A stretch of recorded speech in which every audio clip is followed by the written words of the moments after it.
초동부 친구들 어떻게 지내고 있나요? 오늘은 목사님이 어린이 철로역정이라는 책을 읽어 드리겠습니다. 이 신앙 서적을 통하여서 우리 친구들의 믿음이 단단해져서 다시 만나기를 원합니다.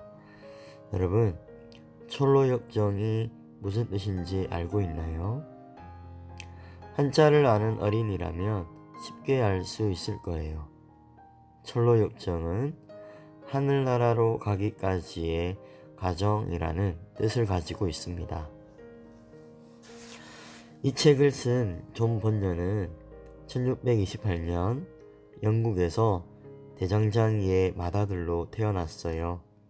존 번연은 집이 너무 가난해서 학교도 제대로 다니지 못하고 아버지의 뒤를 이어 대장장이 일을 배웠답니다. 그리고 어른이 되어 아름다운 아가씨 메리를 만나 결혼을 하게 되었지요. 메리는 예수님을 열심히 믿는 사람이었습니다. 예수님을 알지 못했던 존 번연은 메리의 도움으로 예수님을 믿고 예수님 말씀을 전하는 일에 최선을 다했어요. 그런데 안타깝게도 그 당시 영국에서는 존 번연이 믿는 종교를 금하고 있었어요. 결국 그는 나라에서 그 많은 일을 했다는 이유로 감옥에 갇히게 되지요. 존 번연은 감옥에서도 하나님의 길을 찾아가려는 사람들에게 도움을 주어야겠다, 이러한 생각을 버리지 않았어요. 그래서 감옥에 있는 동안 매우 흥미로운 여행을 하는 한 여행자의 이야기를 쓰게 되지요. 그것이 바로 여러분이 지금부터 읽게 될 철로역정이라는 이야기입니다. 이 책은 주인공인 믿음 씨가 천국에 들어가기까지 겪은 일들을 기록하고 있어요. 천국에 가는 길목에 많은 유혹과 위험이 도사리고 있지요. 그럴 때마다 흔들리지 않고 하나님이 주신 말씀을 굳게 믿고 씩씩하게 헤쳐나가면 천국에서 하나님을 만날 수 있어요. 어린이 여러분도 무사히 천국에 들어가서 예수님과 아브라함, 모세, 다윗, 그리고 그 밖에 많은 성경 위인들을 만나게 되기를 기대합니다.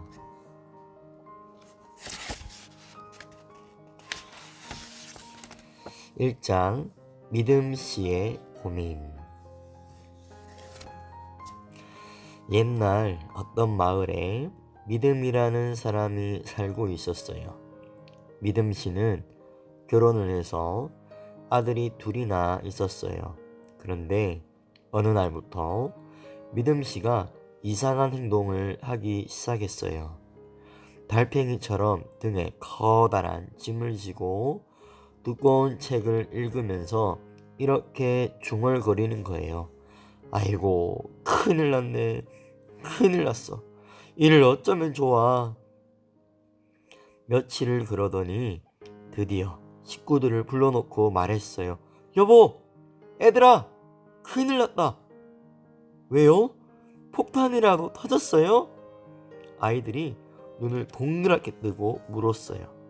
그러자 믿음 씨는 울먹이며 대답했어요.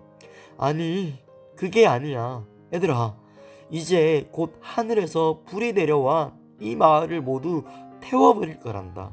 그러기 전에 어서 빠져나갈 곳을 찾아야 해. 그러자 엄마가 손을 휘저으며 말했어요. 하늘에서 불이 떨어지다니 당신 좀 이상해진 거 아니에요? 믿음 씨는 자기 말을 믿지 않는 가족들 때문에 너무 속상해서 울음을 터뜨리고 말았어요. 그 다음 날도 믿음 씨는 무거운 짐을 지고 들판에 서서 울고 있었어요. 그런데 그때 저쪽에서 한 사람이 다가와 물었어요. 당신은 왜 여기서 울고 있죠? 믿음 씨는 온몸을 부르르 떨며 대답했어요. 네, 사실은 성경책을 읽다가 무서운 사실을 알게 되었어요. 저 같은 죄인은 죽을 수밖에 없고 또 죽으면 지옥으로 떨어진다는 거예요. 하지만 전 지옥에 가고 싶지 않아요. 그러자 그 사람이 믿음 씨에게 종이 한 장을 내밀었어요. 거기에는 이렇게 써 있었어요. 하나님의 벌이 곧 내릴 것이니 얼른 피하여라. 이것을 본 믿음 씨가 펄쩍 뛰며 말했어요. 맞아요. 나는 그 벌을 피하고 싶어요. 그러려면 어디로 가야 하나요? 그 사람이 말했어요. 나는 전도자라고 합니다. 제가 가르쳐 드리지요. 저쪽에 있는 좁은 문이 보이나요? 믿음 씨는 전도자가 가리키는 쪽을 뚫어져라 쳐다봤지만 아무것도 보이지 않았어요. 아니요? 안 보여요. 그럼 저기 환하게 빛나는 곳은 보이나요? 어디? 네, 보여요. 그럼 그쪽으로 똑바로 뛰어가세요. 그럼 좁은 문이 나올 거예요. 전도자의 말이 끝나자마자 믿음 씨는 있는 힘을 다해 달려갔어요. 이 모습을 본 동네 사람들은 소리 지르며 믿음 씨를 불렀어요. 이봐, 어디 가는 거야? 어서 돌아와. 그러자 믿음 씨는 두 손으로 귀를 꼭 틀어막고 달렸어요. 좁은 문을 향해서 말이에요. 2장 천국을 향한 여행. 이봐요, 믿음씨, 잠깐만 기다려요. 거기 서라니까, 서라고.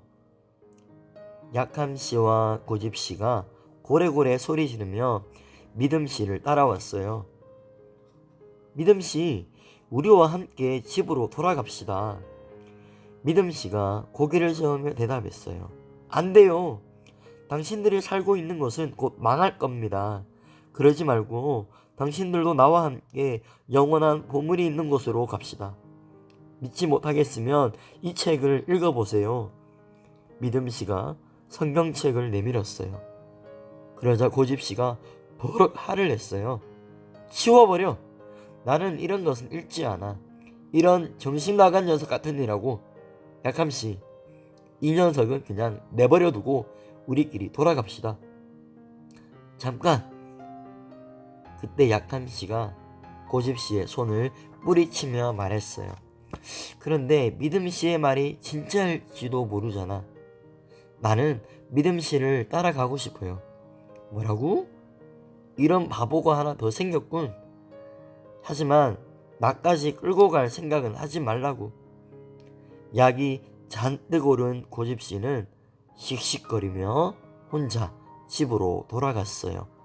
그리고 믿음씨와 약함씨는 함께 좁은 문을 향해 걸어갔어요. 오늘은 여기까지 읽겠습니다. 친구들, 목사님이 퀴즈를 하나 내보도록 할게요. 믿음씨가 전도자를 만났죠. 그 전도자가 어디로 가야 할지 그 방향을 알려주었어요. 전도자가 알려준 그 목적지는, 그 방향은 무엇이었죠? 네, 오늘 목사님과 함께 이 책을 읽었으면 당연히 알 거라고 생각이 됩니다. 아시는 분은 목사님에게 문자를 하나 보내주세요. 전화번호를 모르겠다면 선생님에게 물어봐서 전화를 주든지 문자를 주든지 카톡을 주시면 선착순 5명에게 목사님이 선물을 배달하겠습니다. 우리 친구들 건강한 모습으로 우리 교회에서 다 봅시다. 그리고 다음 주에는 계속해서 이어서 다음 장으로 넘어가서 이 철로역정을 계속 읽어가도록 하겠습니다. 모두 안녕히 계시고 교회에서 뵙겠습니다.